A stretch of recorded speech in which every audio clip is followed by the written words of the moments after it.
అనుబంధాలు ఐదో భాగం. మనిషి కోపిష్టైన కొన్ని మంచి గుణాలు కాంతారావులో ఉన్నాయి. చదువుకునే పిల్లలంటే మహా ఇష్టం. ఆర్థిక ఇబ్బందుల మూలంగా చదువు ఆగిపోయిందని ఎవరన్నా అన్నారంటే వాళ్ళ చదువుకు అవసరమైన డబ్బు సర్దేవాడు. ఓ అనాథ కుర్రాడికి డబ్బు ఇస్తూ కాంతారావు అన్న మాటలు నీలిమ చెవిలో పడ్డాయి. నేను నీకు డబ్బు ఓ షరతు మీద ఇస్తున్నాను. ఈ డబ్బు నాకు తిరిగి ఇవ్వనవసరం లేదు. నువ్వు ఉద్యోగం సంపాదించుకున్నాక మరో అనాథను చదివించాలి. నువ్వు చదివించింది లేనిది నాకు తెలియపరచాల్సిన అవసరం లేదు. పైనున్న భగవంతుడికి తప్పకుండా తెలుస్తుంది. ఎంబీఏ చదువుకోవాలి.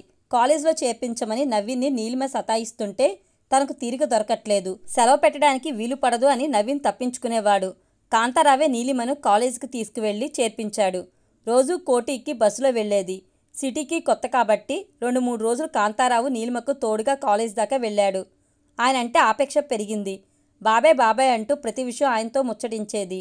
ఓ రోజు రాత్రిపూట 9 గంటల సమయంలో తన గదిలో కూర్చుని ఎసెన్షియల్ ఆఫ్ మేనేజ్మెంట్ పుస్తకం చదువుతూ కూర్చుంది. నవీన్ మెకానికల్ షాప్ నుంచి ఇంకా రాలేదు.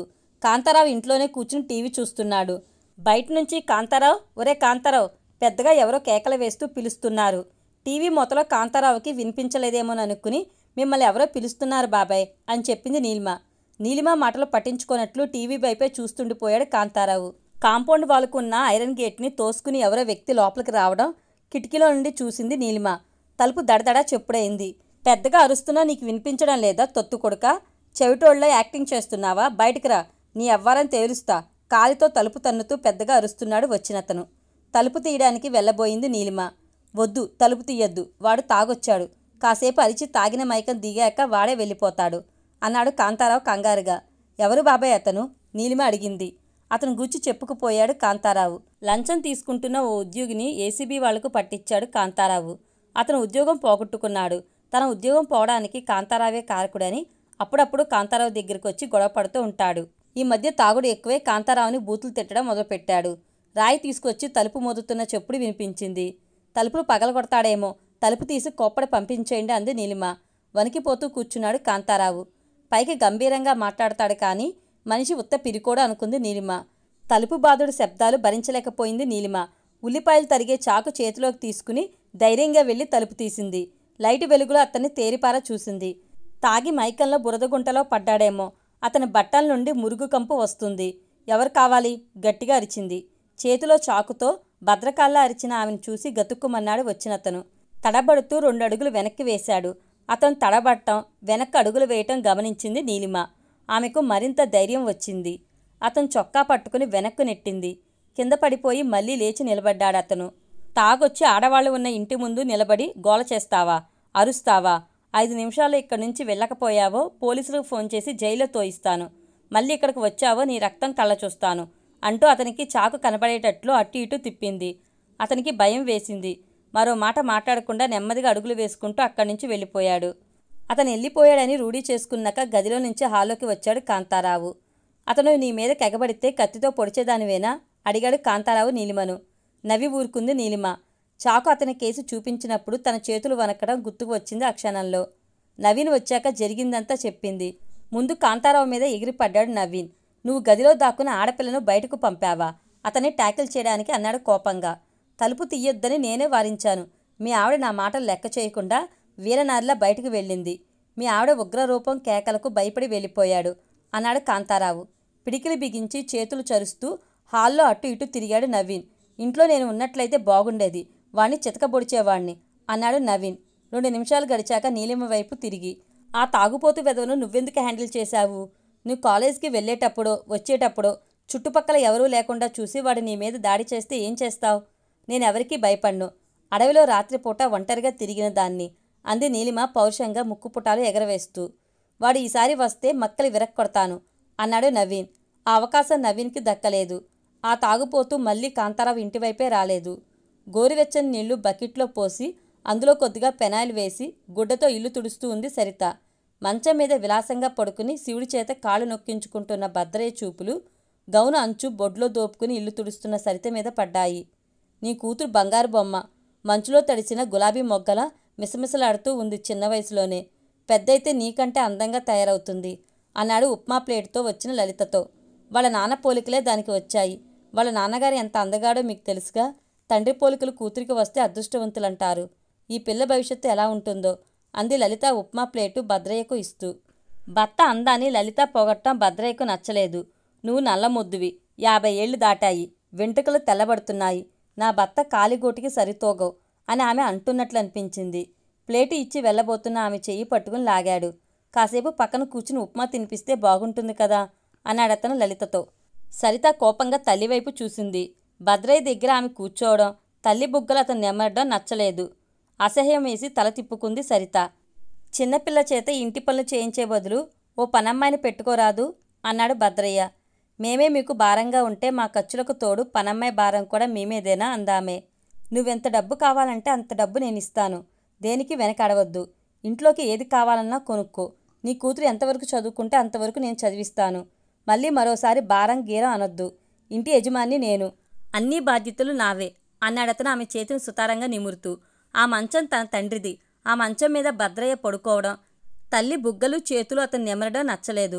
కళ్ళల్లో నీళ్లు తిరిగాయి. విసురుగా చేతిలోని తడిగుడ్డ నేలకు విసిరికొట్టి నీళ్ల బకెట్ని కాలితో తన్ని ఇంట్లో నుంచి బయటపడింది సరిత. ఎక్కడికే వెళ్తున్నావు? స్కూల్ టైం అవుతుంది, స్నానం చేసి స్కూల్కి వెళ్ళు. గుమ్మం దగ్గరకు వచ్చి పెద్దగా అంది లలిత. తల్లి మాటలు పట్టించుకోకుండా విసవిస నడుస్తూ వెళ్ళిపోయింది సరిత. ఎండ మండిపోతూ ఉంది. ఇంట్లో నుంచి బయటకు వచ్చేటప్పుడు ఆ కోపంలో చెప్పులు కూడా వేసుకోలేదు. కాళ్ళు చుర్రుమంటున్నాయి. ఎండకు తోడు వాహనాల పొగ చుట్టుముట్టేసింది. తెల్లటి మొహమంతా మసి కమ్మేసుకుపోయింది. స్కూటర్ మీద తండ్రి వెనక కూర్చుని నవ్వుకుంటూ వెళ్తున్న స్కూలు పిల్లలు కనిపించారు. నాన్న ఉంటే ఎంత బాగుండేది అనుకుంది ఓ క్షణం. భద్రయ్య తన్ను కారులో స్కూల్కు తీసుకువెళ్ళినా తనకు ఆనందమేయదు. అమ్మ కంగారు పడుతున్నదేమో, తమ్ముడు అక్క ఎక్కడికి వెళ్ళిందని అమ్మని అడుగుతూ ఉండి ఉంటాడు. చాలా దూరం నడిచింది. చెంచల్గూడ జైలు దాటుకుని మలకపేట చేరుకుంది. నీరసం వచ్చి రోడ్డు పక్కన ఓ హోటల్ ముందు కూలబడిపోయింది. హోటల్లో పనిచేసే కుర్రాడు గ్లాస్తో మంచినీళ్లు తెచ్చి ఇచ్చాడు. నీళ్లు తాగాక కొంచెం ఓపిక వచ్చినట్లు అనిపించింది. ఇంకా ఎంత దూరం వెళ్ళాలి? ఎవరింటికి వెళ్ళాలి? ఎవరో తినగా మిగిలిపోయిన బిర్యానీ, తందూరి, రోటీ ముక్క తెచ్చి ఇచ్చాడు హోటల్ కుర్రాడు. వద్దన్నట్లు తల అడ్డంగా తిప్పింది. ఈ రోడ్డు ఎంత దూరం పోతుంది? ఆ కుర్రాడిని అడిగింది సరిత. నువ్వు ఉండేది ఎక్కడా? నడుచుకుంటూ రోడ్డు మీద పోతూ ఉంటే ఎప్పుడోకప్పుడు మీ ఇంటికి చేరుకుంటావు. అంతవరకు ఈ రోడ్డు పోతుంది అన్నాడా కుర్రాడు. హోటల్లో పనిచేసేసరికి 16 ఏళ్లకే వేదాంతిలా మాట్లాడాడు ఆ కుర్రాడు. మళ్ళీ నడక సాగించింది. సిటీ బస్సులో కాలేజీకి వెళ్తున్న నీలిమకు చాదర్ఘాట్ బ్రిడ్జి మీద నడుస్తూ వెళ్తున్న సరిత కనిపించింది. ట్రాఫిక్ సిగ్నల్ దగ్గర బస్సు అయితే దిగి వెనక్కు నడుచుకుంటూ వెళ్ళి సరిత చెయ్యి పట్టుకుంది. నడవడం అంటే నాకు ఎంతో ఇష్టం. చిన్నప్పుడు అడవిలో నడుస్తూ వెళ్లేదాన్ని, అమ్మ మీద కోపం వచ్చినప్పుడు. కోపం తగ్గాక మా అమ్మ ఒళ్ళో వాలిపోయేదాన్ని. నడక నమ్మకమైన నేస్తం అంది నీలిమ సరిత భుజం మీద చేయి వేసి నిమురుతూ. అక్క, నేను మా ఇంటికి తిరిగి వెళ్ళను అంది సరిత. ఎక్కడుంటావు? మీ అమ్మ నీకోసం వెతుకుతూ ఉంది. నువ్వు వెళ్ళిపోతే మీ తమ్ముడిని ఎవరు ఆడిస్తారు? ఆ భద్రయ్య అంటే నాకు కోపం. మా నాన్నలాగా మా అమ్మ భుజం మీద చేయి వేస్తున్నాడు అంది సరిత. భద్రయ్యతో మాట్లాడకు. మీ అమ్మ అంటే నీకు ఇష్టమే కదా. మీ అమ్మని తమ్ముడిని వదిలి ఎక్కడికి వెళ్తావు? సరిత తల నిమురుతూ అడిగింది. మెత్తబడిపోయింది సరిత. అమ్మని తమ్ముడిని చూడాలనిపించింది. కాలేజీకి వెళ్లకుండా సరితను తీసుకుని ఇంటికి తిరిగి వచ్చేసింది నీలిమ. కిరాణా షాప్లో ఉల్లిపాయలు, కోడిగుడ్లు తీసుకుని ఇంటికి తిరిగి వస్తూ ఉంటే వీధుల్లో తిరిగే కుక్క తోకాడించుకుంటూ సరిత వెంటపడింది. ఎక్కడికి పోయా రాము, కనిపించడం లేదే అంటూ ఆ కుక్క తల నిమిరింది. అందంగా బలిష్టంగా ఉందా కుక్క. భద్రయ్య రాకపూర్వం ఆ కుక్క ఎప్పుడూ సరిత ఇంటి ముందే తిరుగుతూ ఉండేది. ఇంట్లో మిగిలిపోయిన అన్నం, బిస్కెట్లు ఆ కుక్కకు పెట్టేది. ఆ కుక్క భద్రయ్యకు గిట్టేది కాదు. 2 సార్లు ఆ కుక్క కాలు విరక్కొట్టాడు. ఆ ఇంటి ఛాయలకే రావడం మానేసింది ఆ కుక్క. సరితతో పాటే ఇంట్లోకి వచ్చేసింది ఆ కుక్క. సోఫాలో కూర్చుని విలాసంగా టీ కప్పుని పెదాలతో తాకుతున్న భద్రయ్య కుక్కను చూసి కళ్ళు చిట్లించాడు. భద్రయ్యను చూడగానే కుక్కకు రోషం పొడుచుకు వచ్చింది. పెద్దగా మురిగింది. ఆ అరుపులకు భద్రయ్య చెయ్యి వణిక్కి టీ ఒంటి మీద ఒలికింది. చిచ్చి, పాడు కుక్కని ఇంట్లోకి ఎందుకు రానిచ్చావు అంటూ కుక్కని అదిలించి బయటకు తోలేశాడు. నువ్విట్రా, సరితని పిలిచాడు. భయపడుతూనే అతని దగ్గరికి వెళ్ళింది. తొడపాసం పెట్టాడు. పెద్దగా ఏడ్చేసింది సరిత. నొప్పిగా ఉందా? వెకిలిగా నవ్వుతూ ఆ పిల్ల తొడలు పిక్కలు చేత్తో నిమిరాడు. అక్కడి నుంచి వంటింట్లోకి పరిగెత్తింది. ఎందుకే ఏడుస్తున్నావు? కూతురు వైపు చూడకుండానే వంట పనిలో నిమగ్నమై అడిగింది లలిత. నాతో పాటే కుక్క ఇంట్లోకి వచ్చిందని తొడపాసం పెట్టాడు భద్రయ్య. తల్లికి చెప్పింది. భద్రయ్య ఏమిటి? ఇంకోసారి ఆయన్ని పేరు పెట్టి పిలిచావో అట్లకాడ కాల్చి వాత పెడతాను. పెదనాన్నగారు అని పిలవాలి, తెలిసిందా? సరిత చెవి మెలిపెట్టి అంది లలిత. భద్రయ్య ఏది తోస్తే అది చేస్తూ ఉంటాడు. అతనికి ఎప్పుడు సినిమాకి వెళ్ళాలనిపిస్తే ఇంట్లో అందరూ 5 నిమిషాల్లో రెడీ కావాలి. దారిలో సినిమాకి వెళ్ళాలనే మూడు పోతే పార్కుకు వెళ్దామంటాడు. అతనికి ఏది తినాలనిపిస్తే ఆ కూర వండాలి. అతని ఇష్టాలే గాని ఇంట్లో మిగతా వాళ్లకు సొంత అభిప్రాయాలు ఉండకూడదు. సంసారం సాఫీగా నడిచిపోతుంది కదా, అతను చెప్పినట్లు చేస్తే నష్టమేముందనుకుంటుంది లలిత. సరితకు మాత్రం జైల్లో ఉంటున్నట్లుగా ఉంది. మా అమ్మని తీసుకురావాలి అన్నాడు నవీన్ హఠాత్తుగా ఓ రోజు. పెళ్లిరోజు చూడటమే నీలిమ అత్తగారిని. తనకు అత్తగారున్న సంగతే మర్చిపోయింది. సిటీ బతుకు బంధాల్లో ఇరుక్కుపోయాక. అత్తగారు ఎన్నాళ్ళుంటుందో, కొత్త కాపురం చూసి నెల రోజుల తర్వాత తిరిగి వెళ్ళిపోతుందా, శాశ్వతంగా కొడుకు దగ్గరే ఉండిపోవడానికి వస్తుందా?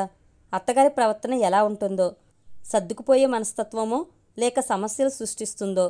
అత్తలు కోడల్ని ఇబ్బందులు పెట్టే ఎన్నో సంఘటనలు పేపర్లలో చదివింది. మీరు వెళ్ళి అత్తగారిని తీసుకువస్తారా, ఆమె వస్తుందా? భర్తను అడిగింది నీలిమ.